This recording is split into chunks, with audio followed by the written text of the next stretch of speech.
Class 10th lovelies, welcome back to learn easy with Anjali. और आज की गुड न्यूज ये है कि आज हम हमारे साइंस के चैप्टर 2 जिसका नाम है एसिड्स, बेसिस एंड सॉल्ट्स का वन शॉट रिवीजन करने वाले हैं।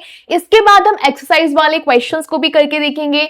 कुछ मोस्ट इंपॉर्टेंट क्वेश्चंस क्या क्या यहाँ से बन सकते हैं, उन्हें सॉल्व कैसे कर सकते हैं वो देखेंगे। उसके अलावा कुछ एमसीक्यू सॉल्व करके देखेंगे।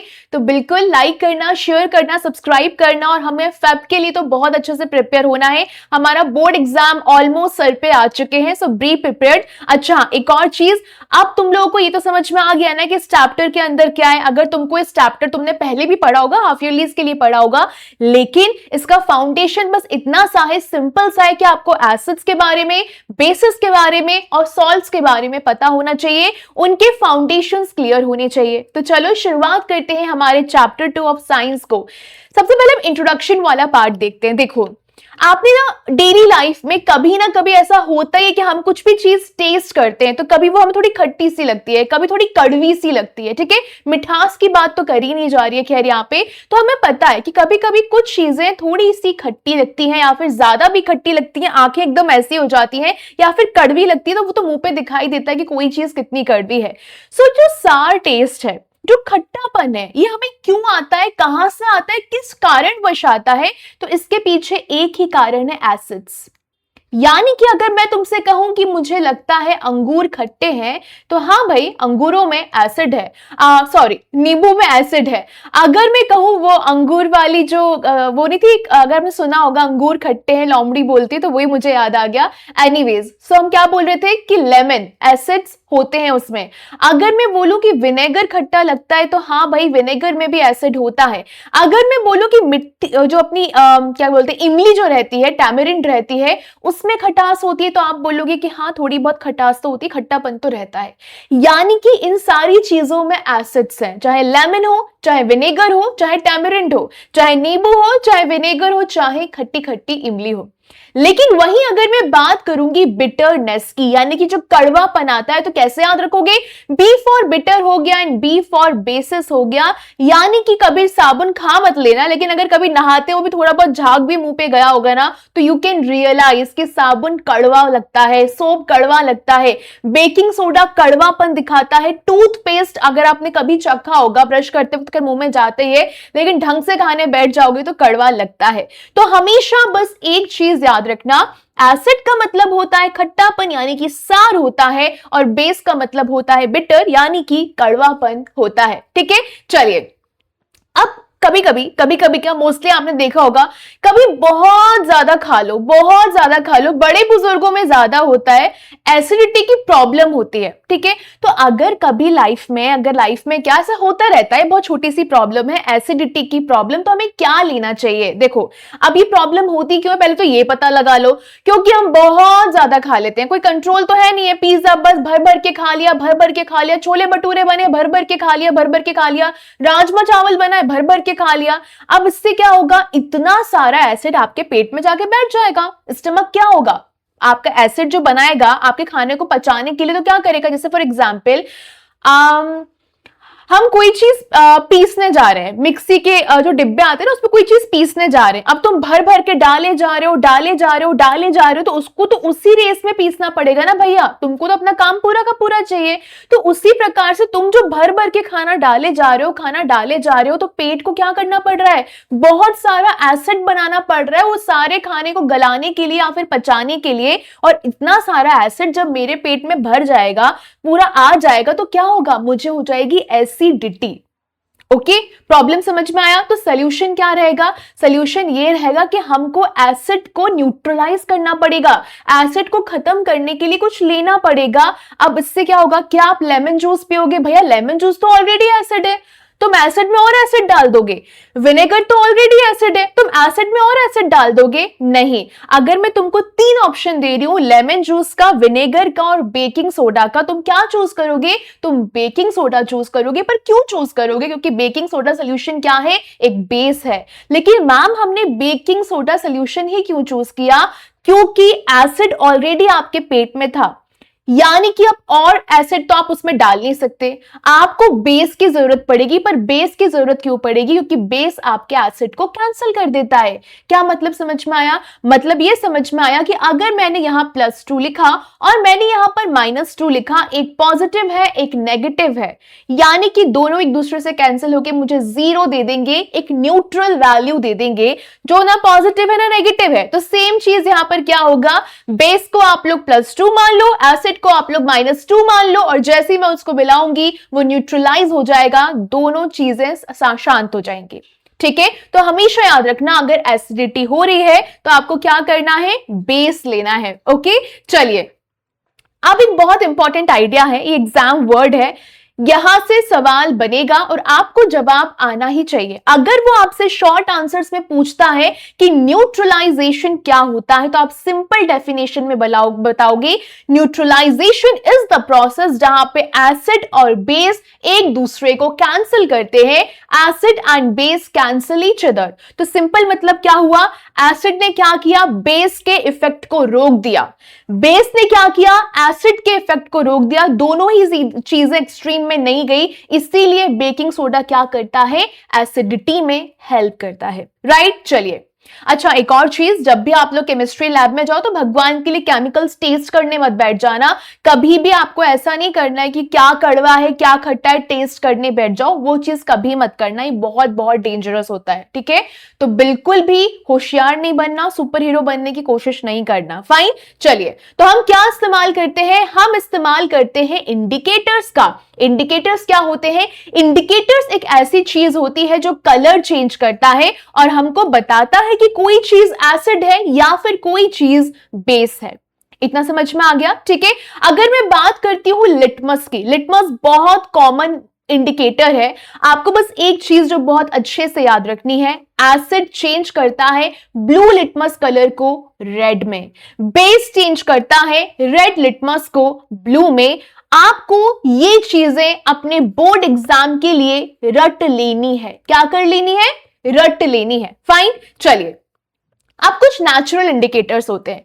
नेचुरल इंडिकेटर्स क्या होते हैं, जो नेचर हमको देता है, तो नाम क्या हो गया, नेचुरल इंडिकेटर्स हो गया। एग्जाम्पल्स के बिना साइंस अधूरा है, ये मैं आपको फर्स्ट चैप्टर से समझा रही हूं, तो आप एग्जाम्पल्स जितने हो सके उतने डाल के आओगे, जितने याद कर सको उतने डाल के आओगे। Science is all about facts, science is all about concept, science is all about examples. Okay, so litmus, turmeric यानी कि हल्दी, रेड कैबेज, लाल पत्ता गोभी एंड फ्लावर पेटल्स, ये सारे एग्जांपल्स हैं नेचुरल इंडिकेटर्स के। अब मैं अगर आपको टर्मरिक का एग्जांपल दूं, हमारी डेली लाइफ में हम टर्मरिक का इस्तेमाल करते हैं।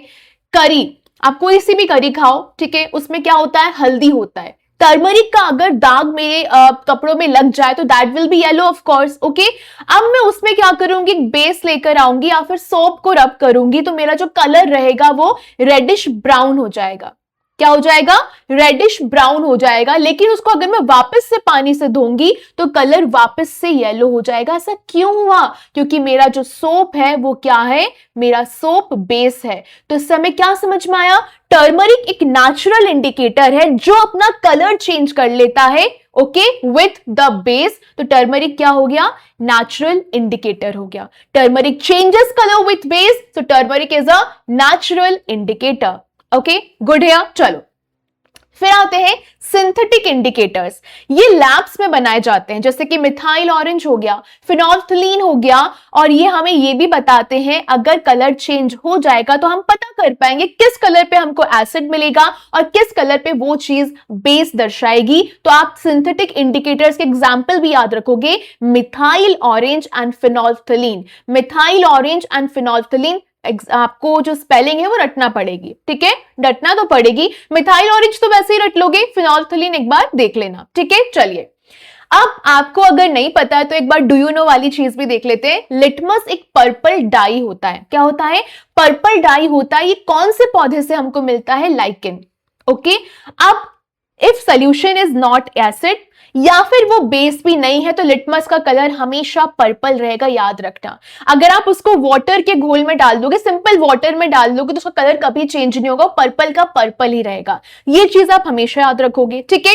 तो कुछ एनसीईआरटी के सवाल है वो हम पहले देख लेते हैं। मुझे 3 टेस्ट ट्यूब दिए जाते हैं, ठीक है। इमेजिन मुझे 3 टेस्ट ट्यूब दिए गए, एक में पानी है, एक में एसिड है, एक में बेस है, ठीक है। अब मुझे उन्होंने दे दिया रेड लिटमस पेपर। क्या दिया? Red litmus paper. फाइन, चलिए। तो अब मैं क्या करूंगी, रेड लिटमस पेपर को सारे टेस्ट ट्यूब्स में डालूंगी, ओके। अगर मेरा ट्यूब मेरे रेड कलर को ब्लू कर देता है, तो वो क्या हो गया? बी फॉर ब्लू, तो बी फॉर बेस हो गया। अगर मेरा ट्यूब में कोई भी कलर चेंज नहीं होता है, यानी कि ना वो एसिड है ना वो बेस है, that means it is water.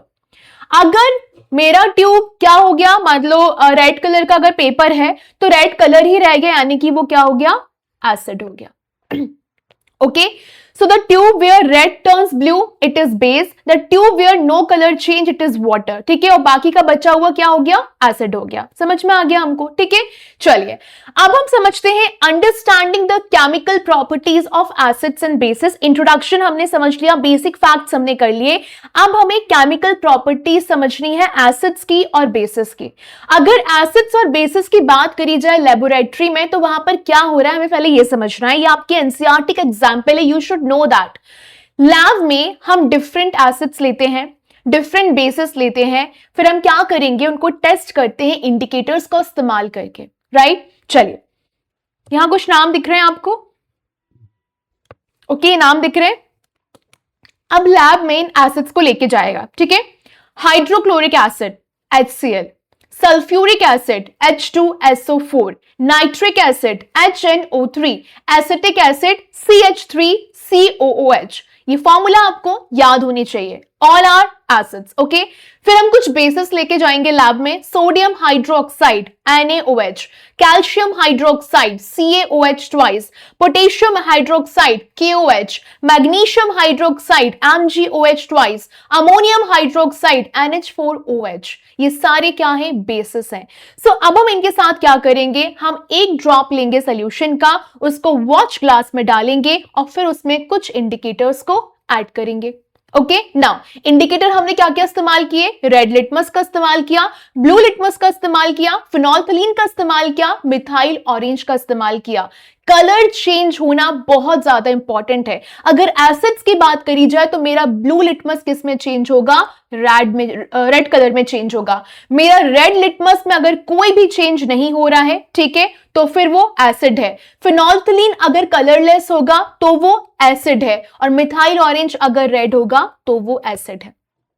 ये कलर चेंज आपको याद होने चाहिए। अगर मैं रेड लिटमस को एसिड में इस्तेमाल कर रही हूं तो वो I am so sorry for that, ठीक है, तो उसमें कोई चेंज नहीं होना चाहिए। अगर मैं ब्लू लिटमस का इस्तेमाल कर रही हूं तो वो रेड कलर में चेंज होना चाहिए। अगर मैं फिनोल्फथलीन का इस्तेमाल कर रही हूं तो वो कलरलेस होना चाहिए, और अगर मैं मिथाइल ऑरेंज का इस्तेमाल कर रही हूं तो वो क्या होना चाहिए? रेड कलर में होगा। अगर ये प्रोसेस सेम के सेम ये चारों ऐसे के रहे, यानी कि वो क्या हो गया? एसिड के अंदर उनको डाला गया है। अगर बेसिस की बात करी जाए तो रेड लिटमस मेरा ब्लू में चेंज होगा, लेकिन ब्लू लिटमस में कोई भी चेंज नहीं होगा। फिनोल्फथलीन पिंक कलर का हो जाएगा, मिथाइल ऑरेंज येलो कलर का हो जाएगा। तो ये कलर चेंज आपको क्या बता रहे हैं? सब्सटेंस या तो एसिडिक है या तो बेसिक है। ठीक है, हुआ इतना? आगे बढ़े, चलो इसको प्लीज याद कर लेना। अब आते हैं ऑल फैक्ट्री इंडिकेटर्स। ठीक है, ऑल फैक्ट्री इंडिकेटर्स का मतलब होता है, देखो कुछ सब्सटेंसेस होते हैं जो अपनी स्मेल को चेंज करते हैं, जिसका संबंध आपकी नाक से होता है। ठीक है, एसिड या बेस में उनकी स्मेल चेंज होती है, इसी को हम कहते हैं ऑल फैक्ट्री इंडिकेटर्स। ठीक है, अब आप क्या करना, एक प्याज लेना, एक वनीला लेना, एक लौंग लेना। लौंग यानी कि क्लोव हो गया। ओके, पहले हम अनियन का एक्सपेरिमेंट करते हैं। आप क्या करोगे, जो एक क्लोथ रहता है, ठीक है ना, उसमें अनियन की स्मेल एकदम सोक कर ले, पूरे अच्छी तरीके से सोक कर ले। एसिड यानी कि HCl में आप डालोगे तो उसकी स्मेल सेम रहेगी, बरकरार रहेगी, लेकिन जैसे ही आप उसको बेस में डालोगे, NaOH में डालोगे, उसकी स्मेल खत्म हो जाएगी। ओके, अगर मैं वनीला और क्लोव की बात कर रही हूं, एसिड में दोनों की स्मेल रहेगी, लेकिन बेस में उसकी स्मेल डिसअपियर हो जाएगी। तो चाहे अनियन हो, चाहे वनीला हो, चाहे क्लोव हो, उसको आप ऑल फैक्ट्री इंडिकेटर्स के रूप में इस्तेमाल कर सकते हो। तो आपसे वो एग्जाम्पल पूछेगा कि what are the all factory indicators, तो आप क्या बोलोगे? ऐसे इंडिकेटर्स जिनमें सब substances change their smell in acid और बेस। ओके, आप एग्जाम्पल बोलेगा तो आप क्या बोलोगे, अनियन, वनीला एंड क्लोव। ये आप तीनों एग्जाम्पल याद रखोगे और साथ में ये भी बताओगे कि एसिड में क्या हो रहा है और बेस में क्या हो रहा है। ठीक है, चलिए अब कुछ एसिड्स हैं जो मेटल्स के साथ रिएक्ट करते हैं, कुछ इसके एक्टिविटीज हमको देखनी है। क्या करोगे आप, जिंक मेटल लोगे, डाइल्यूट एसिड को ऐड करोगे, आपको क्या दिखेगा, बबल्स फॉर्म हो रहे हैं। क्या फॉर्म हो रहे हैं, बबल्स फॉर्म हो रहे हैं, गैस रिलीज करी जा रही है। और ये जो गैस है, ये गैस कौन सी है, हाइड्रोजन गैस है। जिंक मेटल और डाइल्यूट एसिड की बात करी जा रही है, तो आपने देखा वहां पर बबल्स हो रहे हैं और एक गैस रिलीज हो रही है, that is hydrogen gas. But ma'am how do we know that is hydrogen gas, क्योंकि हम क्या करेंगे, उस गैस को सोप के थ्रू पास कराएंगे और फिर क्या होंगे, अगर सोप से गैस पास होगी तो बबल्स फॉर्म होंगे और उसके पास हम जलती हुई कैंडल लेकर आएंगे और जैसे हम बर्निंग कैंडल लेकर आएंगे वहां पर हमको पॉप साउंड सुनाई देगा। कैसा, पॉप साउंड सुनाई देगा। अगर आपको पॉप साउंड सुनाई दे रहा है, that means that gas is hydrogen. ठीक है, तो आपको एक चीज, एक आपके लिए जो रिएक्शन है, एक जो इक्वेशन है जो आपको रटी होनी चाहिए, that is when acid reacts with metal, it gives salt plus hydrogen gas। ये आपको याद होना चाहिए और फिर आप ये लिखने के बाद नीचे एक रिएक्शन भी लिखोगे कि भैया हम ऐसे ही नहीं बोल रहे हैं, हमको पता है जब जिंक को हमने हाइड्रोक्लोरिक एसिड के साथ रिएक्ट करवाया तो उसने हमें zinc chloride plus hydrogen gas दी और हाइड्रोजन गैस वो है, वो हम कैसे टेस्ट करेंगे वो भी हमको आता है। ठीक है, चलिए अब आती है चौथी एक्टिविटी, बेस प्लस जिंक की। अब आप जिंक को किससे ऐड करवाओगे, सोडियम हाइड्रोक्साइड में ऐड करवाओगे, वहां पर वापस से हाइड्रोजन गैस फॉर्म होगी। तो आप रिएक्शन के साथ बताओगे कि 2NaOH which was an aqueous solution when added to zinc which was in solid state gives us sodium zincate। ये ठीक है, यहां पर ये आपके 2 थोड़े बड़े हो गए हैं, इसको आप ऐसे लिखोगे, ओके, Na2ZnO2 क्या हमें देगा, प्लस H2 यानी कि हाइड्रोजन गैस। ठीक है, लेकिन एक चीज हमेशा याद रखना, जरूरी नहीं है कि सारे ही मेटल्स रिएक्ट करेंगे, ये कुछ मेटल्स की बात करी जा रही है तो आप एग्जाम्पल के साथ वहां पर मेंशन करके आओगे। ठीक है, चलिए अब आते हैं metal carbonates plus acids. Example के लिए आपने सोडियम कार्बोनेट को HCl के साथ रिएक्ट करवाया, आपने सोडियम हाइड्रोजन कार्बोनेट को HCl के साथ रिएक्ट करवाया, क्या हुआ, बबल्स फॉर्म हुए, गैस रिलीज हुई। इस गैस को हम क्या बोलेंगे, कार्बन डाइऑक्साइड बोलेंगे। लेकिन मैम आपने हमको हाइड्रोजन गैस के टेस्ट का बताया था, पर कार्बन डाइऑक्साइड का टेस्ट कैसे करेंगे, इसका बहुत इजी है, यहाँ पर तो कोई गैस भी रिलीज नहीं करनी, बस इतना याद रखना, आप उस जो गैस रिलीज हो रही है उसको आप लाइम वाटर के थ्रू पास करवाओगे। किसके थ्रू पास करवाओगे, लाइम वाटर के थ्रू पास करवाओगे और लाइम वाटर क्या हो जाएगा, मिल्की हो जाएगा। अगर लाइम वाटर मिल्की हो गया तो वो क्या हो गया, आपका कार्बन डाइऑक्साइड हो गया। तो हाइड्रोजन का टेस्ट, पॉप साउंड आना, ठीक है, बर्निंग कैंडल का इस्तेमाल करना, और जो सिंपल है आपको लाइम वाटर से पास करवाना है, अगर वो मिल्की हो गया तो वो क्या हो गया, कार्बन डाइऑक्साइड हो गया।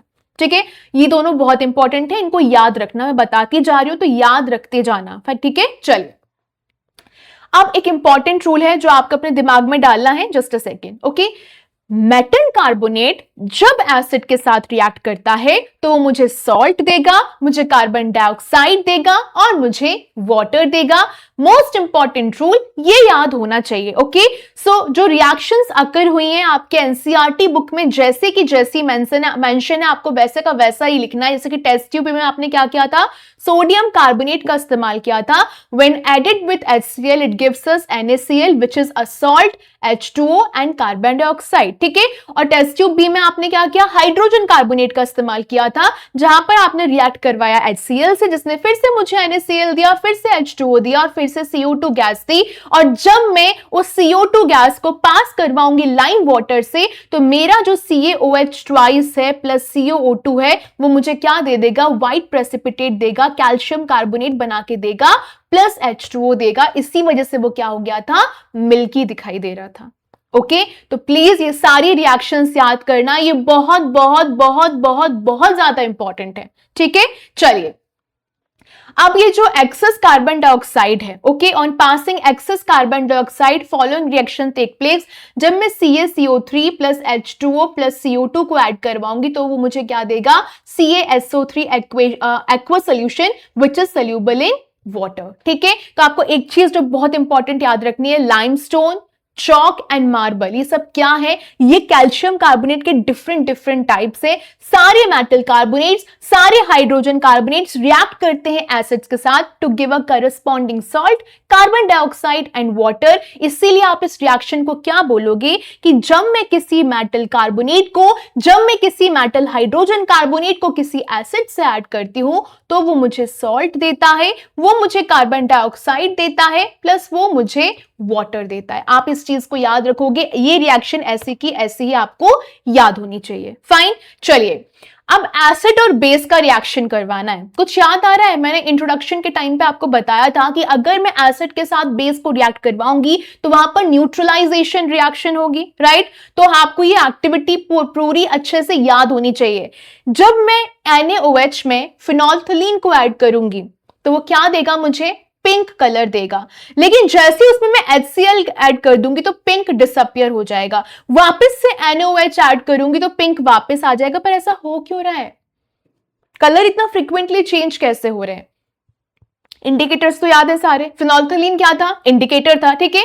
बट यहां पर पता है क्या हुआ? पिंक के बाद आया, पिंक गया, फिर आया, फिर गया। ऐसा क्यों? क्योंकि एसिड बेस को कैंसिल कर रहा है, बेस एसिड को कैंसिल कर रहा है, ठीक है। तो न्यूट्रलाइजेशन रिएक्शन में याद रखना, acid plus base gives us salt plus water. ये reaction is the most important reaction, ये मोस्ट इंपॉर्टेंट है, ठीक है ना।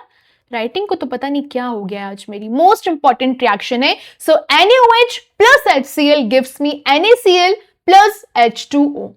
ठीक है, ऐसा कैसा नोट करके इसको याद कर लेना। फाइन, चलिए सो एक बार एक्टिविटी देख ले, हमारी बुक की है।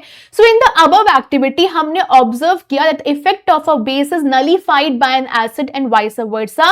The reaction taking place is written as NaOH plus HCl।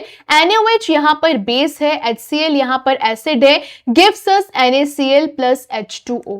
The reaction between an acid and a base to give a salt in water is known as neutralization reaction। तो please इस definition को याद रख लेना, reaction between an acid and a base, okay, to give a salt and water is known as neutralization reaction। in general neutralization reaction को आप कैसे लिखोगे? Base plus acid gives us salt plus water. Writing पे मत जाना, मेरी writing मुझे पता है बहुत खराब आ रही है। तुम लोग अपनी राइटिंग सुधारो, तुम्हारी राइटिंग सुंदर होना जरूरी है, ठीक है। चलो आगे बढ़ते हैं। तो याद रखना, reaction between an acid and a base to give a salt and water is known as neutralization reaction. So when base added to acid it gives us salt plus water. ठीक है, क्या हो गया? न्यूट्रलाइजेशन रिएक्शन, ठीक है। चलिए metal oxides plus acids का reaction करवाना, यानी कि कॉपर ऑक्साइड में अगर मैं HCl को ऐड करूंगी तो सोल्यूशन क्या हो जाएगा? ब्लू ग्रीन हो जाएगा। तो यहां पर क्या हुआ? मेटल ऑक्साइड प्लस एसिड मुझे क्या देंगे? सॉल्ट प्लस वाटर देंगे। ये रिएक्शंस तो याद करते जाना। इसका मतलब क्या हो गया? मेटल ऑक्साइड्स अगर मुझे एसिड के साथ जुड़ने पे सॉल्ट और वाटर दे रहे हैं तो कुछ याद आया कि सॉल्ट और वाटर मुझे कब मिल रहा था? जब मैं एसिड में बेस को रिएक्ट कर रही थी। यानी कि यहां पर भी वही चीज रिपीट हो रही है। इस समय क्या समझ में आया कि एसिड में अगर मुझे मेटल ऑक्साइड ऐड करने पे सॉल्ट और वाटर मिल रहा है, इसका मतलब 100% मेटल ऑक्साइड क्या हो गया? बेसिक हो गया। ओके, चलिए अब आते हैं non metal oxides plus base. तो CO2 प्लस COH ट्वाइस मुझे क्या देगा? सॉल्ट प्लस वाटर यहां पर फॉर्म होगा। तो नॉन मेटल ऑक्साइड्स क्या हो जाएंगे? एसिडिक हो जाएंगे। समझ में आ गया? ठीक है, सॉल्ट और वाटर फॉर्म हो रहा है तो जहां पर बेस के साथ कुछ जुड़ रहा है वो एसिड ही है। अगर एसिड के साथ कुछ जुड़ रहा है तो वो बेस ही है। तो हमेशा याद रखना, metal oxides are basic and non metal oxides are acidic. Done, आगे बढ़े। चलो तो समरी क्या है, एक बार जल्दी से अपने बोर्ड एग्जाम के लिए कुछ गोल्ड लाइंस को रिवाइज कर लेते हैं।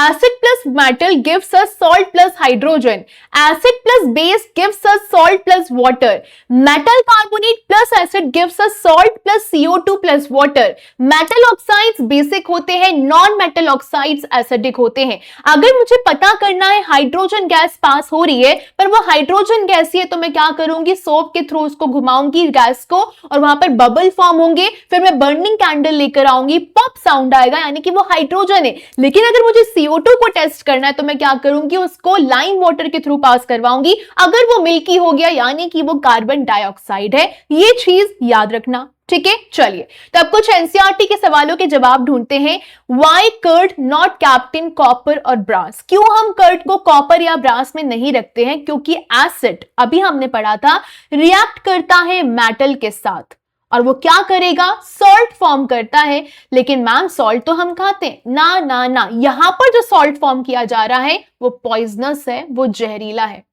Gases from acid plus metal, कौन सी गैस निकल रही थी, एसिड प्लस मेटल से पढ़ा था हमने, हाइड्रोजन गैस निकल रही थी और उसका टेस्ट क्या है, जैसे मैं बर्निंग कैंडल को उसके पास लाऊंगी पॉप साउंड निकलकर आएगा। ओके चलिए, मेटल कंपाउंड ए, ठीक है, एक मेटल कंपाउंड ए है जो रिएक्ट करता है हाइड्रोक्लोरिक एसिड के साथ to produce एफर्वेसेंस।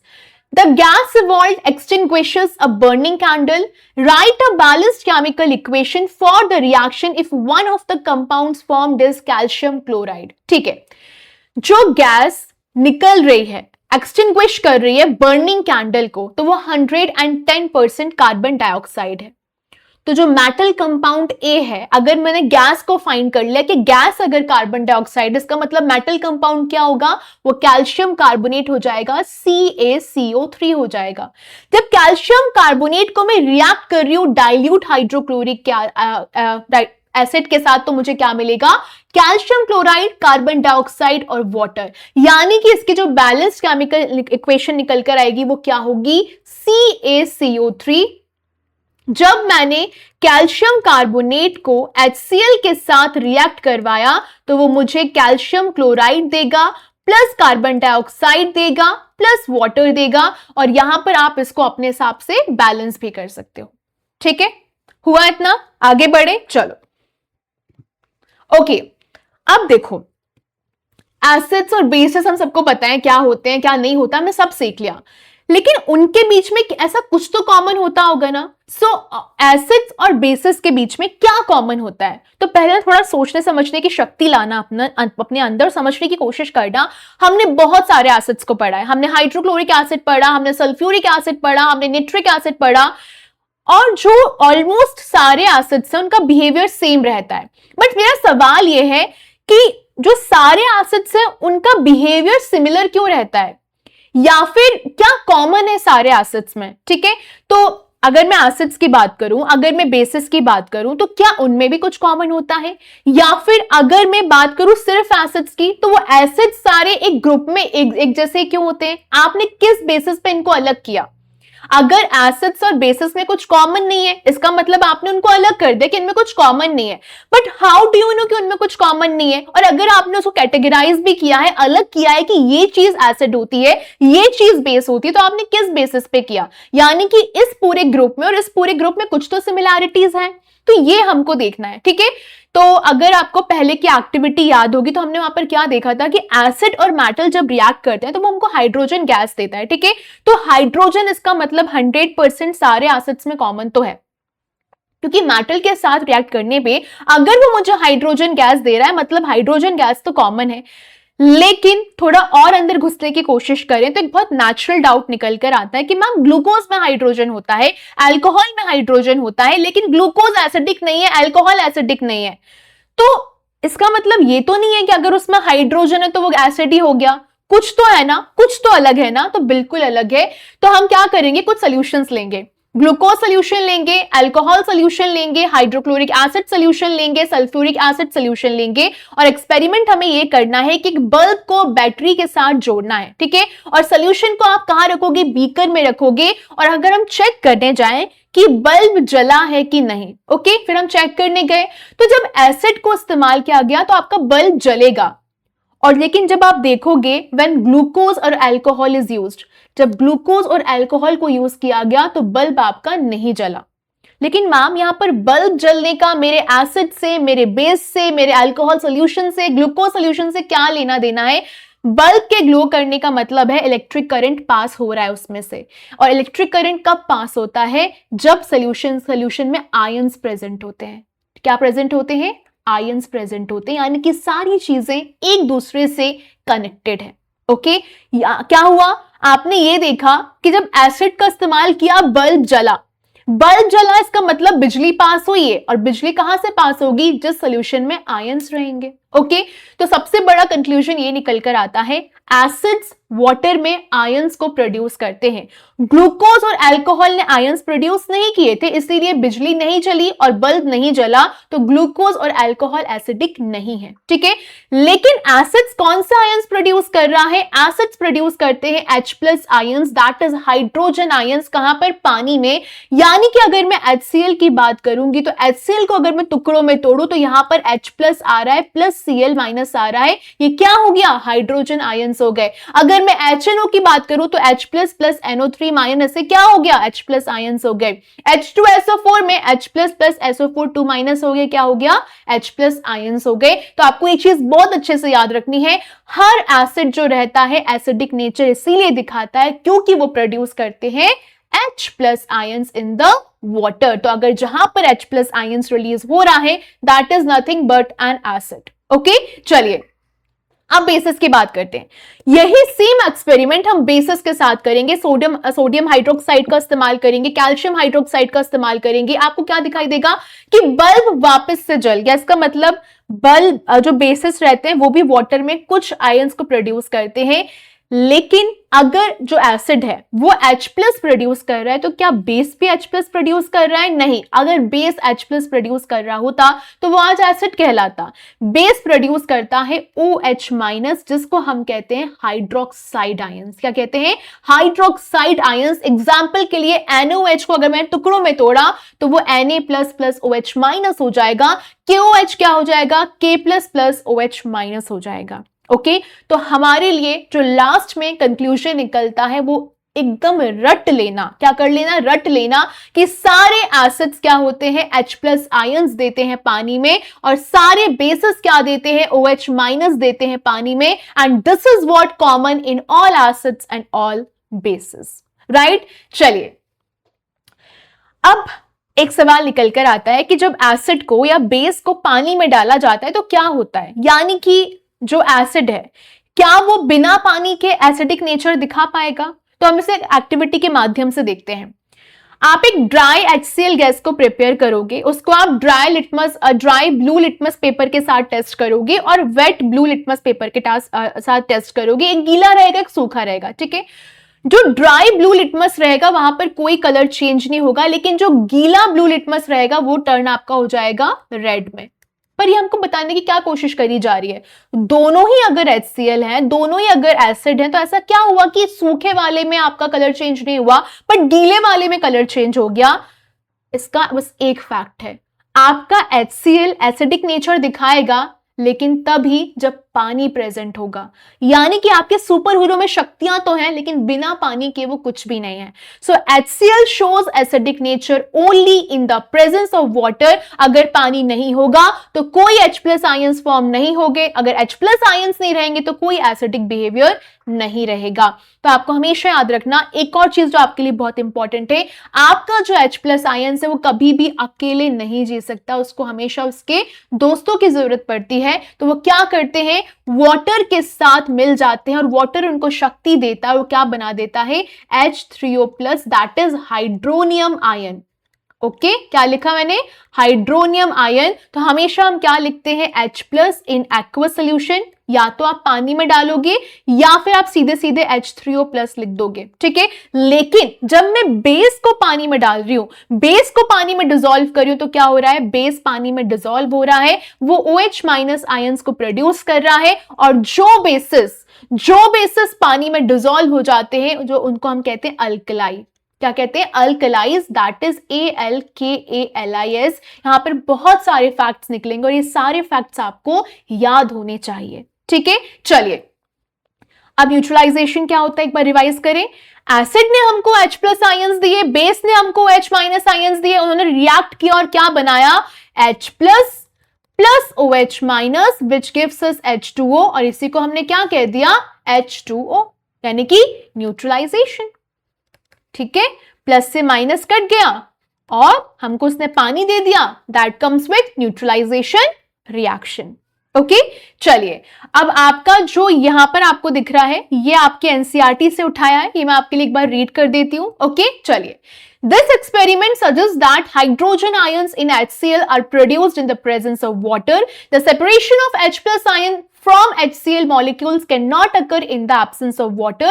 So HCl plus H2O gives us H3O plus plus Cl minus. Hydrogen ions cannot exist alone, but they exist after combining with water molecules. Thus hydrogen ions must always be shown as H plus aqueous or hydronium ion H3O plus. So H plus H2O gives us H3O plus. We have seen that acids give H3O plus or H plus aqueous ion in water. Let us see what happens when a base is dissolved in water. NaOH जब passes through H2O gives me Na plus plus OH minus. KOH के साथ भी same यही है, K plus plus OH minus. MgOH twice के साथ भी यही है, बट यहाँ पर Mg2 plus हो जाता है और 2OH minus हो जाता है. So basically bases generate hydroxide OH minus ions in water. Bases which are soluble in water जिनको हम कहते हैं अल्कलाई. ये सारी चीजें मैंने आपको समझा दी हैं. ठीक है, चलिए आगे बढ़ेंगे. So now as we have identified that all acids generate H plus aqueous and all bases generate OH minus aqueous, so we can view the neutralization reaction as follows. जब एसिड में मैंने बेस को add किया तो उसने मुझे salt दिया plus पानी दिया, ये आपको याद रखना है. ओके, अगर ये याद हो गया तो सब बढ़िया है. ठीक है, फिर साथ में आप एग्जाम्पल भी डाल सकते हो. हुआ इतना? ठीक है, आगे बढ़े. कुछ भी डाउट हो बिंदास सवाल करो, कमेंट करो, I will reply you there also. ठीक है, चलिए अगर आप लाइव नहीं देख रहे हो तो दिक्कत हो सकती है थोड़ी सी, लेकिन मैंने जितना आसान हो सकता है उतना आसान करके आपको समझा दिया है. चलिए अब हमको क्या करना है, एसिड और बेस को मिक्स करना है पानी के साथ. ठीक है, चलिए करते हैं. एसिड को वाटर में ऐड किया तो बीकर क्या हुआ, वार्म हो गया. वार्म मतलब गर्म हो गया थोड़ा सा. इसका मतलब अगर कोई चीज गर्म हो रही है इसका मतलब क्या हो रहा है, वहां पर हीट प्रोड्यूस की जा रही है. और हीट प्रोड्यूस की जा रही है यानी कि अगर मैं चैप्टर 1 को रिवाइज करूं तो मैम आपने बताया था जहां पर हीट प्रोड्यूस की जाती है उसको हम एक्सोथर्मिक रिएक्शन बोलते हैं. दैट मीन्स गैस रिलीज हो रही है, हीट रिलीज हो रही है, तो एक्सोथर्मिक प्रोसेस हो रही है. तो आपको हमेशा बहुत इंपॉर्टेंट सेफ्टी रूल याद रखना है, हमेशा आप क्या करोगे, पानी में एसिड डालोगे. क्या करोगे, पानी में एसिड डालोगे, कभी भी एसिड में पानी नहीं डालोगे, क्योंकि अगर ऐसा हुआ तो बहुत सारी हीट एकदम से जनरेट हो जाएगी और एसिड एकदम से छींटे मार के निकल सकता है और आपको जला भी सकता है. ये चीज हमेशा याद रखना. ठीक है, अब आता है डाइल्यूशन. क्या आता है, डाइल्यूशन. डाइल्यूशन मतलब होता है जब पानी ऐड किया जाता है. तो जैसे आप किसी चीज में ऐड करोगे पानी तो जो आयन होते हैं, जो कॉन्सेंट्रेशन होता है आयंस का, वो धीरे धीरे कम होने लगता है. ओके, और जहां पर ऐसा कुछ होता है उसे हम कहते हैं डाइल्यूशन. तो थोड़ा ना समझने की कोशिश करो क्या हुआ. देखो, एसिड्स एसिडिक है क्योंकि H प्लस या फिर H3O प्लस आयन से पानी में. बेस बेसिक है क्योंकि OH माइनस आयन से पानी में. वाटर नेसेसरी है चाहे एसिड के लिए चाहे बेसिस के लिए, ताकि वो उनको अपना नेचर बता सके. अगर एसिड्स और बेसिस को ये लगते हैं कि वो कोई बहुत स्मार्ट है तो ऐसा नहीं है. यहां पर पूरा इन्वॉल्वमेंट किसका होता है, पानी का होता है, वाटर का होता है. राइट, चलिए तो पहला सवाल, why do HCl, HNO3 etc. Show acidic character in water लेकिन अल्कोहल और ग्लूकोज में नहीं दिखाते हैं. देखो हमको पता है कि HCl और HNO3 एसिड्स है, जब उनको मैंने पानी में डिसॉल्व किया तो वो आयंस उनके ब्रेक हो जाते हैं. वो H प्लस आयंस यानी कि हाइड्रोजन आयंस को शो करेंगे पानी में, और वो H प्लस आयंस ही तो होते हैं सोल्यूशन को एसिडिक बनाते हैं. हैं। लेकिन जो अल्कोहल और ग्लूकोज है वो क्या करते हैं, हाइड्रोजन को कंटेन करते हैं, लेकिन वो H+ आयंस को जनरेट नहीं करते पानी के साथ, इसीलिए HCl HNO3 प्रोड्यूस करते हैं H+ ions which is acidic, लेकिन अल्कोहल और ग्लूकोज H+ आयंस को प्रोड्यूस नहीं करते हैं which is not acidic. So only 2 substances are acidic जो हमको H+ आयंस देते हैं पानी में। ठीक है, मैंने सवाल थोड़ा उल्टा बोला था। HCl HNO3 एसिडिक कैरेक्टर दिखाते हैं पानी में, लेकिन अल्कोहल और ग्लूकोज क्यों नहीं दिखाते, ये सवाल था एक्चुअली। ठीक है, जल्दबाजी में थोड़ा फंबल हो गई मैं। ओके, हमें क्या याद रखना है कि H+ आयंस जो जनरेट कर लेंगे पानी के साथ वो क्या बन जाएंगे, एसिड बन जाएंगे। जो OH- जनरेट कर लेंगे वो क्या बन जाएंगे, बेसिक हो जाएंगे। फाइन, चलिए, Why does an aqueous solution of an acid conduct electricity? देखो, जो aqueous solution होता है एसिड का, वो इलेक्ट्रिसिटी कंडक्ट कैसे कर सकता है, तो जब एसिड को पानी में डिसॉल्व किया जाता है वो आयंस में ब्रेक होता है। किस में ब्रेक होता है, आयंस में ब्रेक होता है। For example HCl gives me H+ + Cl-। ये आयंस फ्रीली पानी में मूव कर सकते हैं, और जो मूविंग आयंस है वो क्या करते हैं, इलेक्ट्रिक करंट को लेके घूमते हैं। यानी कि an aqueous solution of N acid conducts electricity, क्योंकि वहां पर आयंस प्रेजेंट होते हैं। घूम फिर के वही सवाल है और उसका एक अलग सा जवाब है, लेकिन एट द एंड हमको ये पता है कि H+ आयंस यहां पर क्या है, सुपर हीरो निकल कर आते हैं। ठीक है, Why does dry HCl gas not change the color of dry litmus paper? ये हमने एक्टिविटी में देखा था। हमें पता है कि dry HCl गैस में पानी नहीं है। अगर पानी नहीं है तो वो H+ आयंस को प्रोड्यूस नहीं कर पाएगी, और अगर H+ आयंस नहीं होंगे तो एसिडिक नेचर नहीं शो होगा, इसलिए लिटमस पेपर का कलर क्या होगा, चेंज नहीं होगा। लेकिन अगर लिटमस पेपर गीला होता तो HCl क्या करता, H+ आयंस को प्रोड्यूस करता और ब्लू लिटमस पेपर आपका रेड हो जाता। यानी कि अगर मुझे H+ आयंस को प्रोड्यूस कराना है तो वाटर बहुत बहुत ज्यादा जरूरी है एसिड के लिए, ताकि वो अपना एसिडिक नेचर शो कर सके। हुआ, ठीक है, चलिए। While diluting an acid, why should acid be added to water and not water to acid? Ma'am आपने थोड़ी देर पहले हमसे ये कहा था कि अगर मुझे डाइल्यूट करना है, अगर आयंस का कॉन्सेंट्रेशन कम करना है, तो भैया मैं पानी में एसिड डालूं कि एसिड में पानी डालूं, पर डालूंगी तो क्यों डालूं, मुझे इसका जवाब दो। ओके, देखो, जब आप एसिड और वाटर को मिक्स करते हो तो जो आपको पता है बहुत सारी एनर्जी रिलीज होती है, बहुत सारी हीट जनरेट होती है। तो अगर मैं एसिड में पानी डालूंगी तो हीट एकदम सडनली एकदम फटेगा वो, ठीक है, एसिड बाहर आ जाएगा और इससे आप जल सकते हो। लेकिन अगर आप ऑलरेडी भर के पानी आपके पास है, आप धीरे धीरे उसमें एसिड डालोगे तो हीट कंट्रोल में रहेगी, क्योंकि पानी क्या है, अपना एकदम प्रॉपर शांत है, शांत स्वभाव का बच्चा है। ठीक है, तो वो किसी को परेशान नहीं करेगा। तो धीरे धीरे अगर उसमें एसिड डालोगे तो हीट कंट्रोल में रहेगी, एकदम से कुछ होगा नहीं, क्योंकि पानी क्या कर रहा है, सब कुछ शांत कर लेगा अपने अंदर एब्जॉर्ब करके, कोई स्प्लैशिंग नहीं होगी, और ये बहुत सेफ मेथड रहती है। इसीलिए acid is always added to water, not water to acid. Okay, चलिए। What happens to the concentration of hydronium ions when an acid is diluted? जब एसिड को डाइल्यूट किया जाता है तो जो हाइड्रोनियम आयंस का कॉन्सेंट्रेशन होता है, H3O+ का कॉन्सेंट्रेशन होता है, उसके साथ क्या हो जाता है ऐसा, देखो, डाइल्यूशन का मतलब होता है ज्यादा पानी ऐड करना। जब पानी ऐड किया जाता है तो नंबर ऑफ H3O+ आयंस क्या हो जाते हैं, हर पर यूनिट वॉल्यूम डिक्रीज होने लगते हैं। तो जो कॉन्सेंट्रेशन होता है हाइड्रोनियम आयंस का वो क्या होता है, डिक्रीज होने लगता है डाइल्यूशन के टाइम पे। ठीक है, आपने डाइल्यूट किया, पानी ऐड किया, तो उसकी शक्ति धीरे धीरे कम होती जाती है। इसलिए डाइल्यूशन भी बहुत अच्छी प्रोसेस है, ताकि आप एसिड का थोड़ा नेचर कंट्रोल में ला सके। फाइन, चलिए। What happens to the concentration of hydroxide ions OH- when excess base is added to sodium hydroxide solution? हमें पता है सोडियम हाइड्रोक्साइड क्या होता है, बेस होता है, और बेस क्या प्रोड्यूस करते हैं, OH- आयंस प्रोड्यूस करते हैं। कहां में करेंगे, जब पानी होगा तब करेंगे। तो जब और ज्यादा बेस ऐड किया जाएगा, और ज्यादा बेस आप ऐड करोगे, और ज्यादा हाइड्रोक्साइड आयंस को आप ऐड करोगे, तो और ज्यादा प्रोड्यूस होंगे। यानी कि OH- का या फिर हाइड्रोक्साइड आयंस का कॉन्सेंट्रेशन और ज्यादा बढ़ जाएगा। बेस में तुमने अगर और बेस ऐड किया तो तुमने 2 बेस ऐड करके उसका बेस का कॉन्सेंट्रेशन क्या कर दिया, डबल कर दिया या फिर ज्यादा कर दिया। ठीक है, चलिए। तो अभी तक हमने जो पढ़ा जल्दी से रिवाइज करते हैं। Acids are acidic because of H plus H3O plus ions, ठीक है, याद हुआ। Bases are basic because of OH minus ions. Okay, water is necessary for acids and bases to work, electricity flow करती है due to ions, and safety rule ये है कि हमको एसिड को वाटर में ऐड करना है, वाटर को एसिड में नहीं ऐड करना है, ठीक है। तो चलिए, हाउ स्ट्रॉन्ग आर एसिड और बेस सोल्यूशंस, ये हम देख लेते हैं कि भैया एसिड और बेस सोल्यूशन कितने स्ट्रॉन्ग होते हैं। तो पहला सवाल तुम लोगों से ये, हमको पहले से ही पता है कि एसिड और बेस को अगर मैं खोजना चाहूंगी, मैं पहचानना चाहूंगी, मैं आइडेंटिफाई करना चाहूंगी, तो मैं इंडिकेटर्स का इस्तेमाल कर सकती हूं। लेकिन एक सवाल मेरा यह है कि मुझे कैसे पता चलेगा कि मेरा जो एक एसिड है वो दूसरे एसिड से स्ट्रॉन्गर है या फिर वीकर है, मेरा जो एक बेस है वो दूसरे बेस से स्ट्रॉन्गर है या फिर वीकर है, इसका मुझे जवाब ढूंढना पड़ेगा।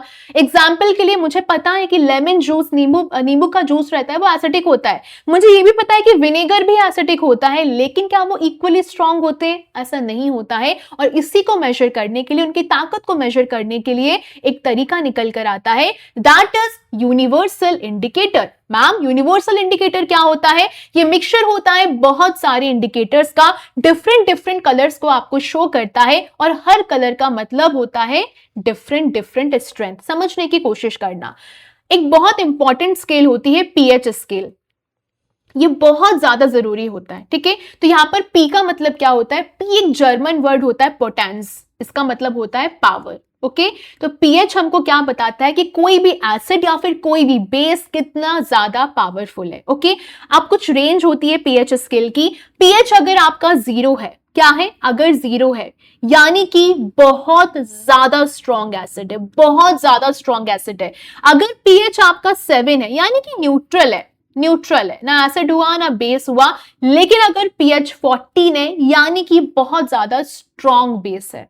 ओके, तो 0 is for most acidic, 7 is for neutral, 14 is for very strong base, ठीक है। तो हमेशा बहुत इजी तरीका क्या है पीएच को याद करने का? लोअर पीएच रहेगा ज्यादा एसिडिक रहेगा, हायर पीएच रहेगा ज्यादा बेसिक रहेगा।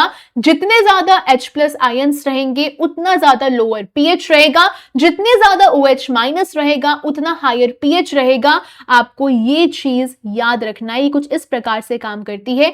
0 से हमारा एसिड शुरू होता है और 14 पे हमारा बेस खत्म होता है, या फिर मैं कहूँ स्ट्रॉन्ग हो जाता है। और यहाँ पर H plus minus H plus का कॉन्सेंट्रेशन ज्यादा है और यहाँ पर OH माइनस का कॉन्सेंट्रेशन ज्यादा है, और 7 पे क्या हो जाता है? सब कुछ न्यूट्रल हो जाता है। कुछ लोग कंफ्यूज हो जाते हैं, बोलते हैं 0 पे न्यूट्रल होना चाहिए, बट हम मैथ्स नहीं पढ़ रहे हैं, हम पीएच स्केल पढ़ रहे हैं। यहाँ पर 0 पे सब कुछ एसिडिक रहेगा, 7 पे सब न्यूट्रल हो जाएगा, और 14 पे क्या हो जाएगा? सब कुछ बेसिक हो जाएगा, ठीक है। चलिए, तो न्यूट्रल सोल्यूशन की बात करी जाए, पीएच अगर 7 है, example pure water. Acidic solution की बात करी जाए, पीएच लेस देन 7 होना चाहिए, एग्जांपल लेमन जूस हो सकता है, विनेगर हो सकता है। बेसिक सोल्यूशन पीएच 7 से ज्यादा होगा, एग्जांपल सोप का सोल्यूशन हो सकता है, फिर NaOH हो सकता है। एग्जांपल के साथ बताकर आओगे, ठीक है। चलिए, अब इसको याद करने से ज्यादा जरूरी है कि थोड़ा कॉन्सेप्ट को समझने की कोशिश करना, ठीक है। थोड़ा स्लो हो जाना यहाँ पे। हम डेली लाइफ में बहुत सारे लिक्विड्स को टेस्ट करते हैं पीएच पेपर का इस्तेमाल करके, और जो पीएच पेपर का जो कलर रहता है वो हमको बताता है पीएच की वैल्यू क्या है, नेचर क्या है, एसिडिक है, बेसिक है, न्यूट्रल है। एग्जांपल के लिए अगर मैं लेमन जूस की बात करूं तो स्ट्रॉन्ग एसिड यानी कि लो पीएच है।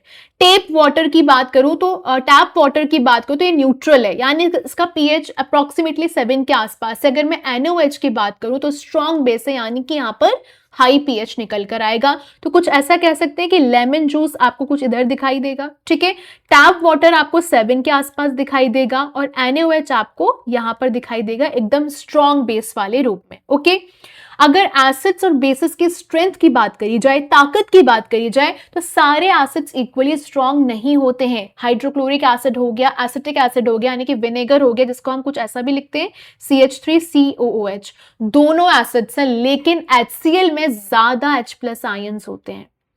ओके, एसिटिक एसिड में इसके कंपैरिजन में लेस आयंस होते हैं H+ के, इसीलिए जिसमें ज्यादा H+ आयंस होंगे वो स्ट्रॉन्ग एसिड हो जाएगा, जिसमें लेस H+ आयंस होंगे वो वीक एसिड हो जाएगा। यानी कि यहां पर सब कुछ H+ आयंस के कॉन्सेंट्रेशन पर डिपेंड करता है। ठीक है, सेम आइडिया यहां पर बेस के लिए है, जो ज्यादा OH- आयंस देगा वो स्ट्रॉन्ग बेस होगा, जो लेस OH- आयंस देगा वो वीक बेस होगा। ठीक है, चलिए अगर मैं हर दिन की बात करूं हमारे पीएच का क्या डेली लाइफ में इंपॉर्टेंस है, तो देखो अगर मैं लिविंग थिंग्स की बात करूं, हमारी बात करूं, तो क्या हम पीएच से सेंसिटिव हैं? हम बहुत ज्यादा सेंसिटिव है।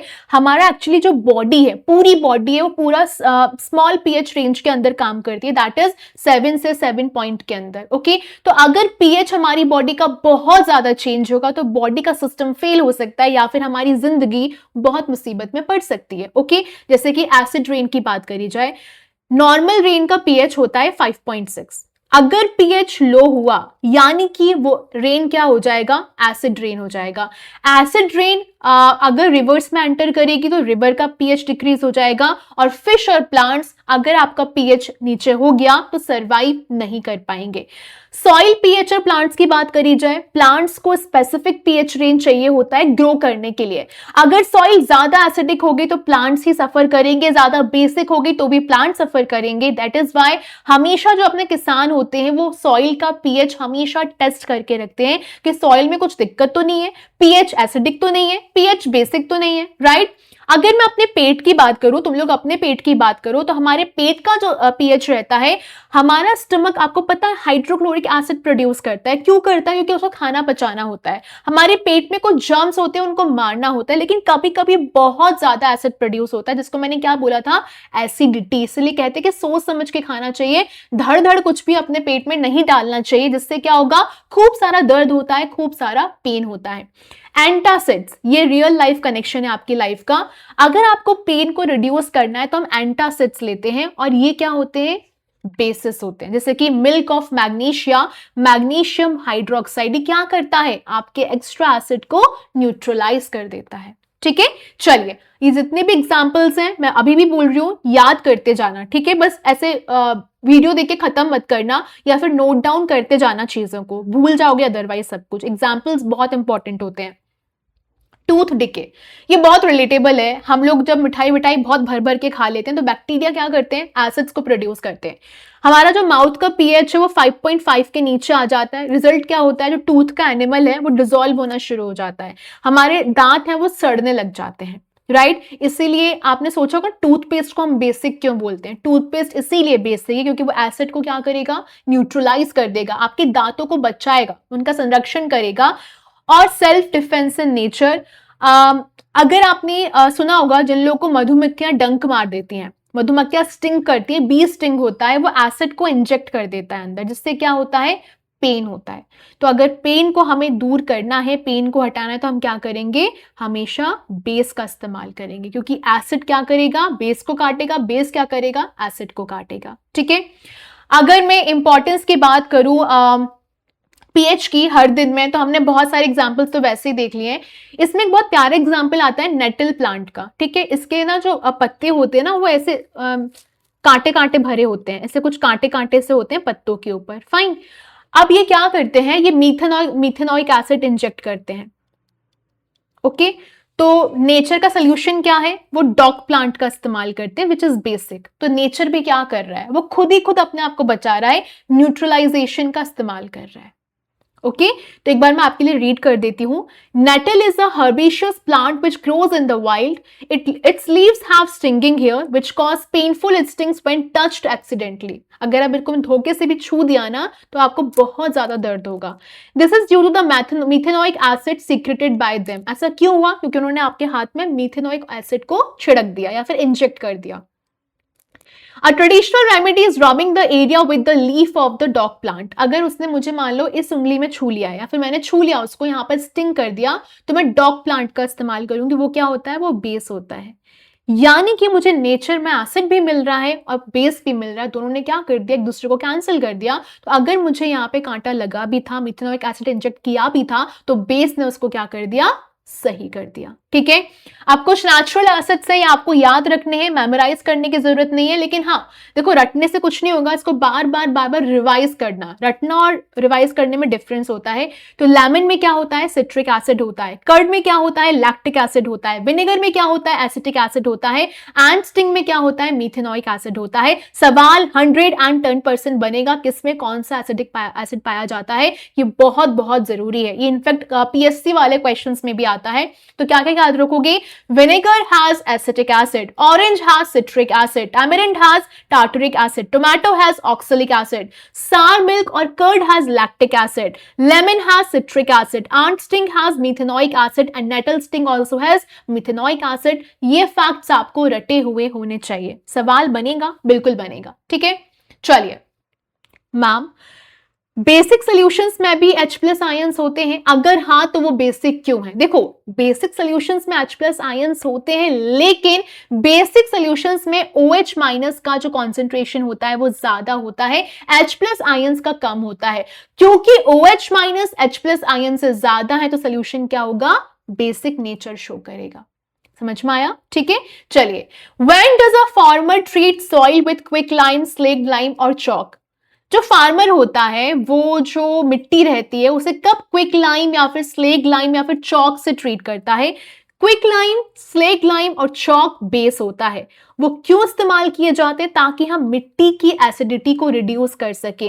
तो फार्मर कब इस्तेमाल करेगा, जब सॉइल बहुत ज्यादा एसिडिक होगी, वो जो सॉइल का मिट्टी है उसे न्यूट्रलाइज कर देगा, सॉइल की क्वालिटी को इंप्रूव कर देगा और प्लांट्स को बढ़ने में हेल्प करेगा। फाइन, तो क्या क्या हमने देखा, लोअर पीएच होगा यानी कि ज्यादा H प्लस है, ज्यादा H प्लस मतलब ज्यादा एसिडिक है, हायर पीएच होगा ज्यादा OH माइनस है यानी कि बेसिक है। ओके, बेसिक सॉल्यूशंस में H प्लस आयंस होते हैं, कभी मत बोलना कि नहीं होते, लेकिन OH माइनस आयंस ज्यादा होते हैं। लाइम कब यूज किया जाता है, जब सॉइल एसिडिक होती है। ठीक है, चलिए अभी हमारा लास्ट टॉपिक है मोर अबाउट सॉल्ट्स। सबसे पहले तो हमें समझना है कि सॉल्ट होता क्या है। ठीक है, सॉल्ट तब फॉर्म होता है जब एसिड रिएक्ट करता है बेस से, ये तो मैंने आपको पढ़ा दिया है। इसको हम न्यूट्रलाइजेशन रिएक्शन भी कह सकते हैं। जैसे कि अगर मान लो मैंने हाइड्रोक्लोरिक एसिड को सोडियम हाइड्रोक्साइड से ऐड करवाया तो उसने मुझे क्या दिया, sodium chloride which is salt plus water दिया। तो सॉल्ट क्या है, न्यूट्रलाइजेशन का एक प्रोडक्ट होता है। अब हमने बहुत सारे सॉल्ट्स वैसे भी देखे होंगे, लेकिन उसको और अच्छे तरीके से समझने का टाइम आ गया है। अगर मैं फैमिली ऑफ सॉल्ट्स की बात करूं तो we have given so many salts, potassium sulphate, sodium sulphate, calcium sulphate, magnesium sulphate, copper sulphate, sodium sulphate, sodium nitrate, sodium carbonate and ammonium chloride. ये सब क्या है, ये सॉल्ट्स की फैमिली है। आपको ये सारे सॉल्ट्स याद हो तो बहुत अच्छी बात है। ठीक है, तो सबसे पहले हम क्या करेंगे, उनके फॉर्मूलाज को लिखेंगे। ये फॉर्मूलाज आप ऐसे कैसे, या तो स्क्रीनशॉट ले लो या फिर अपने कॉपी में अभी के अभी नोट डाउन कर लो। Potassium sulphate K2SO4, sodium sulphate Na2SO4, calcium sulphate CaSO4, magnesium sulphate MgSO4, copper sulphate CuSO4, sodium chloride NaCl, sodium nitrate NaNO3, sodium carbonate Na2CO3 and ammonium chloride NH4Cl। Okay, लिखा? 2 second दो लिखने के लिए कि हो जाएगा? चलो 2 सेकेंड देती हूं, लिख तो नहीं पाओगे पर स्क्रीनशॉट ले लो। ठीक है, डन? ओके, आगे बढ़े, चलो। तो फैमिली ऑफ सॉल्ट्स का मतलब क्या होता है? देखो, सॉल्ट्स को हम फैमिलीज में ग्रुप करते हैं जब उनका सेम पॉजिटिव पार्ट होता है या फिर सेम नेगेटिव पार्ट होता है। ठीक है, एग्जांपल के लिए समझना, अगर मैं आपसे कह रही हूं NaCl एंड Na2SO4, तो दोनों में आपको Na+ कॉमन दिखाई दे रहा है, दोनों में सोडियम है, यानी कि इनकी फैमिली का नाम हमने रख दिया सोडियम फैमिली। ओके, अगर मैं आपसे बोल रही हूं NaCl एंड KCl, यहां पर Cl कॉमन है, Cl माइनस यहां पर यानी कि क्लोराइड हो गया, तो दोनों क्या हो गया, they belong to chloride family. Okay, तो सेम पॉजिटिव आयन होगा तो सेम फैमिली हो जाएगी, सेम नेगेटिव आयन होगा तो सेम फैमिली हो जाएगी। ठीक है, अब हम बात करते हैं पीएच ऑफ सॉल्ट्स की। अब बहुत एक अच्छा प्यारा सवाल आता है कि सारे सॉल्ट्स न्यूट्रल होते हैं क्या मैम? तो ऐसा नहीं है, कुछ सॉल्ट्स न्यूट्रल होते हैं, कुछ एसिडिक होते हैं और कुछ बेसिक होते हैं।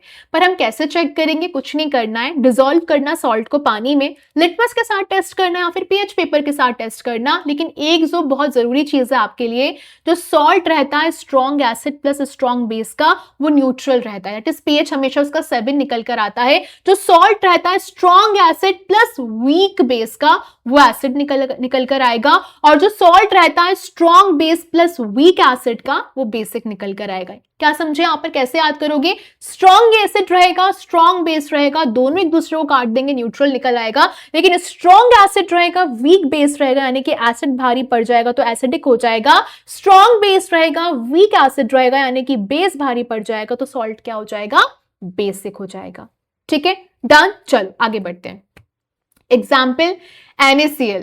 HCl क्या है? स्ट्रॉन्ग एसिड है। NaOH क्या है? स्ट्रॉन्ग बेस है। तो मुझे क्या देगा? न्यूट्रल सॉल्ट देगा। तो मैं क्या कर लूंगी? फटाक से खा लूंगी उसको। ठीक है। NH4Cl में HCl तो स्ट्रॉन्ग एसिड है, लेकिन NH4OH वीक बेस है, यानी कि वो एसिडिक सॉल्ट बन जाएगा। Na2CO3 में NaOH स्ट्रॉन्ग बेस है, लेकिन कार्बोनिक एसिड वीक एसिड है, तो वो क्या बन जाएगा? बेसिक सॉल्ट बन जाएगा।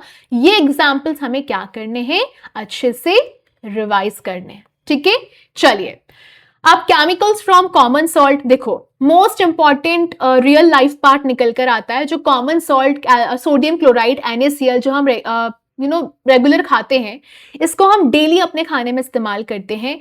बट ये कुछ केमिकल्स के लिए एक रॉ मटेरियल भी है। ठीक है, अगर मैं बात करूं सोडियम हाइड्रोक्साइड की, ये कैसे बनता है? NaOH बनता कैसे? इलेक्ट्रिसिटी को आपने पास किया सॉल्ट वाटर से, जिसे हम कहते हैं ब्राइन। क्या कहते हैं? Bryan, BRINE। इस प्रोसेस को हम कहते हैं क्लोर अल्कलाई प्रोसेस। अब यहां पर क्या क्या बना? यहां पर बनेगा sodium hydroxide, chlorine gas and hydrogen gas. Okay, तो देखो, अगर मैं NaCl को H2O से पास करूंगी, ठीक है, क्या बना? NaOH plus Cl2 plus H2। अब पास करने वाली बात यहां पर क्या है? यहां पर मेरे पास वाटर है, यहां पर मेरे पास नमक है, तो क्या बन गया? नमक का पानी बन गया, जिसको मैंने ब्राइन किया। अब यहां से जाएगी बिजली, यानी कि इलेक्ट्रिसिटी, और जैसे ही वो पास हुई तो मुझे क्या मिलेगा? NaOH plus Cl2 plus H2 मिलेगा। ये हम क्यों इस्तेमाल करते हैं? सोडियम हाइड्रोक्साइड का इस्तेमाल क्या होता है? सोप और पेपर बनाने के लिए, मेटल्स को क्लीन करने के लिए और ब्लीच को बनाने के लिए। अगर आप इसको ऐसा भी याद कर लोगे ना, बहुत अच्छा है। ठीक है, चलिए फिर आता है ब्लीचिंग पाउडर। कैसे बनता है? क्लोरीन गैस रिएक्ट करती है स्लेक्ड लाइम के साथ, CaOH ट्वाइस। ओके, और ब्लीचिंग पाउडर का फॉर्मूला क्या निकलेगा? CaClO twice. यानी कि यहां मैंने CaOH twice which is a slaked lime को किससे ऐड करवाया? Cl2 से, which will give me CaClO twice plus CaCl2 plus 2H2O। Bleaching powder का यूज क्या होता है? ड्रिंकिंग वाटर को क्लीन करना, क्लोथ्स को ब्लीच करना, जर्म्स को क्लीन करना। ठीक है, देन कम्स बेकिंग सोडा। इसका केमिकल नेम होता है सोडियम हाइड्रोजन कार्बोनेट NaHCO3। क्यों यूजफुल है? It is mild, it is basic, use करने के लिए काफी सेफ है। ठीक है, तो इसकी रिएक्शन क्या है? NaCl plus H2O plus CO2 plus NH3 gives me NH4Cl plus NaHCO3, ammonium chloride plus sodium hydrogen carbonate. इसको रट लेना अच्छे से। क्या यूज होता है? बेकिंग में प्रोड्यूस करता है CO2 गैस को। सॉफ्ट को जब केक रहते हैं वो सॉफ्ट केक निकलते हैं, फ्लफी केक निकलते हैं, एंटासिड की तरह इस्तेमाल करते हैं, न्यूट्रलाइजेशन में इस्तेमाल करते हैं। या आपके एसिड को, स्टमक का जो एसिड रहता है उसको न्यूट्रलाइज कर देता है, और फायर एक्सटिंग्विशर्स में इसका इस्तेमाल करते हैं। ठीक है, अगर आप बेकिंग सोडा को हीट करोगे, हीट करने के बाद आपको क्या मिलेगा? सोडियम कार्बोनेट मिलेगा। तो आपको ये रिएक्शन बहुत अच्छे से याद करनी है। जब सोडियम हाइड्रोजन कार्बोनेट को हीट किया जाएगा तो आपको sodium carbonate plus H2O plus CO2 देगा। और CO2 का टेस्ट हम कैसे करते हैं ये आप मुझे कमेंट में बताओगे, क्योंकि मैंने आपको बहुत बार पढ़ा दिया है इसको, ठीक है। फिर आता है वॉशिंग सोडा, इसका केमिकल नाम होता है Na2CO3 प्लस 10H2O, ये एक बेसिक सॉल्ट होता है। तो वॉशिंग सोडा का आपका यूज क्या होता है, ग्लास और सोप को बनाने के लिए, क्लोथ्स को क्लीन करने के लिए, वाटर के हार्डनेस को रिमूव करने के लिए। तो sodium carbonate plus 10H2O gives me Na2CO3 into 10H2O। ये रिएक्शन भी आपको रटी हुई होनी चाहिए, ठीक है। याद कर लेना बहुत अच्छे से, लास्ट मोमेंट का रिवीजन है इसलिए मैं आपसे कह रही हूं, ठीक है। मैम सवाल ये है कि जो सॉल्ट के क्रिस्टल्स होते हैं वो सच में ड्राई होते हैं? वो लगते ड्राई हैं बट एक्चुअली में ड्राई हैं क्या? कॉपर सल्फेट का अगर एक्सपेरिमेंट करके देखें तो ब्लू कॉपर सल्फेट को अगर आपने गर्म किया तो व्हाइट हो जाता है, उसके ऊपर आपको वाटर ड्रॉपलेट्स दिखाई देंगी, यानी कि ये जो वाटर था वो ऑलरेडी सॉल्ट के अंदर था। वाटर ऑफ क्रिस्टलाइजेशन, ये fixed number of water molecules होते हैं जो कि सॉल्ट क्रिस्टल के अंदर पाए जाते हैं। तो अगर मैं कॉपर सल्फेट की बात कर रही हूं, उसके अंदर कुछ क्रिस्टल्स है, तो हम क्या लिखेंगे, कॉपर सल्फेट इंटू 5H2O। ये दर्शाता है कि उसके अंदर पानी के क्रिस्टल्स हैं। वॉशिंग सोडा भी आप देखोगे तो क्या लिखते हैं, Na2CO3 इंटू 10H2O, यानी कि यहां पर भी वाटर के क्रिस्टल्स हैं। This water does not make the salt wet. Okay, चलिए अगर मैं जिप्सम और प्लास्टर ऑफ पेरिस की बात करूं, जिप्सम का फॉर्मूला होता है CaSO4 इंटू 2H2O। जब हीट किया जाएगा जिप्सम को तो वो बन जाएगा प्लास्टर ऑफ पेरिस, उसका फॉर्मूला क्या हो जाएगा, CaSO4 इंटू हाफ H2O, ठीक है। लेकिन प्लास्टर ऑफ पेरिस इतना स्पेशल क्यों है, क्योंकि वो व्हाइट पाउडर होता है, जब उसको पानी के साथ मिलाया जाता है तो वो हार्ड हो जाता है और वापस से जिप्सम जैसा बन जाता है। तो उसका फॉर्मूला आपको याद रखना है, CaSO4 into half H2O plus 1.5 H2O gives us CaSO4 into 2H2O। यहां पर आप POP लिखोगे, पूरा प्लास्टर ऑफ पेरिस लिखोगे, और यहां पर आप जिप्सम लिखोगे। ये चीज आप याद रखोगे, ठीक है। चलिए, प्लास्टर ऑफ पेरिस का इस्तेमाल क्या होता है, ब्रोकन बोन्स को सपोर्ट करना, टॉयज और डेकोरेशंस को बनाने के लिए काम आता है, स्मूथ सरफेस को बनाने के लिए काम आता है। एग्जाम्पल्स और एप्लीकेशंस दोनों याद होने चाहिए, ठीक है। तो कुछ सवाल आपके लिए हैं कि CaClO2 कंपाउंड का कॉमन नेम क्या है, दैट इज ब्लीचिंग पाउडर। इसको हम ब्लीचिंग पाउडर इसीलिए कहते हैं क्योंकि वो क्लोथ्स को ब्लीच करने के लिए इस्तेमाल किया जाता है। ड्रिंकिंग वाटर से जर्म्स रहते हैं, उनको किल करने के लिए इस्तेमाल किया जाता है। एक सब्सटेंस का नाम बताना है, which on treatment with chlorine yields bleaching powder. Substance का नाम है स्लेग्ड लाइम। केमिकल नेम क्या है स्लेग्ड लाइम का, कैल्शियम हाइड्रोक्साइड CaOH ट्वाइस। क्या एक्सप्लेनेशन इस चीज का, जब क्लोरीन गैस रिएक्ट करती है ड्राई स्लेग्ड लाइम के साथ तो ब्लीचिंग पाउडर फॉर्म किया जाता है। Okay, name the sodium compound which is used for softening hard water. Sodium compound का इस्तेमाल किया जाता है हार्ड वाटर को सॉफ्टन करने के लिए, जैसे कि वॉशिंग सोडा, इसका केमिकल नाम क्या होता है, सोडियम कार्बोनेट Na2CO3। क्या है एक्सप्लेनेशन इस चीज का, हार्ड वाटर में कैल्शियम और मैग्नीशियम सॉल्ट्स होते हैं, वॉशिंग सोडा रिमूव करता है इन सॉल्ट्स को, तो वाटर क्या हो जाता है आपका, सॉफ्ट हो जाता है, ठीक है। प्लीज ये आंसर्स को लिखते जाना अपनी कॉपी में, फाइन। चलिए, क्या होगा अगर solution of sodium hydrogen carbonate को हीट किया जाए, आपको रिएक्शन की इक्वेशन देनी है, ठीक है। जब सोडियम हाइड्रोजन कार्बोनेट को हीट किया जाएगा वो टूट जाएगा, डिकम्पोजिशन रिएक्शन हो जाएगी, वो सोडियम कार्बोनेट को फॉर्म करेगा, वाटर को फॉर्म करेगा, कार्बन डाइऑक्साइड को फॉर्म करेगा। केमिकल इक्वेशन क्या है, 2NaHCO3 when decomposes gives me Na2CO3 plus H2O plus CO2। क्या एक्सप्लेनेशन निकल कर आएगा, कार्बन डाइऑक्साइड गैस रिलीज हुई। This is why baking soda is used in baking. Okay, right an equation two show the reaction between plaster of Paris and water. जब plaster of Paris react करता है पानी के साथ, वो वापस से जिप्सम में बदल जाता है, एक हार्ड सॉलिड मास निकल कर आता है। केमिकल इक्वेशन क्या है, CaSO4 into half H2O plus 3/2H2O gives me CaSO4 into 2H2O। क्या एक्सप्लेनेशन निकल कर आएगा, plaster of Paris plus water gives me gypsum. This reaction is used to set broken bones and make moulds. Fine. चलिए, तो हमने क्या क्या सीखा, Why a substance is acidic और बेसिक? एसिडिक नेचर का मतलब होता है सब्सटेंस एसिडिक तब है जब वो पानी में डिसॉल्व करने पर H प्लस आयंस को प्रोड्यूस करेगा। सो H प्लस आयंस का मतलब होता है एसिडिक नेचर होगा। बेसिक नेचर का मतलब होता है सब्सटेंस बेसिक होगा क्योंकि जब उसको पानी में डिसॉल्व किया जाएगा तो वो OH माइनस को प्रोड्यूस करेगा। तो OH माइनस आयंस क्या होंगे? बेसिक होंगे नेचर में। अगर मैं बात करूं एसिड प्लस मेटल रिएक्शन की, जब एसिड रिएक्ट करता है मेटल के साथ तो हाइड्रोजन गैस रिलीज होती है, एक सॉल्ट फॉर्म होता है। तो रिएक्शन कैसे दिखेगी? When acid reacts with metal it gives me salt plus hydrogen gas. Example के लिए zinc plus HCl gives me zinc chloride plus hydrogen. अगर मैं बात करूं बेस प्लस मेटल रिएक्शन की, when a base reacts with metal hydrogen gas release होती है, special salt form होता है, its negative part has metal plus oxygen, तो hydrogen gas comes out here also. और हाइड्रोजन गैस के लिए हम क्या करते हैं? पॉप साउंड वाला एक हम टेस्ट करते हैं, ठीक है।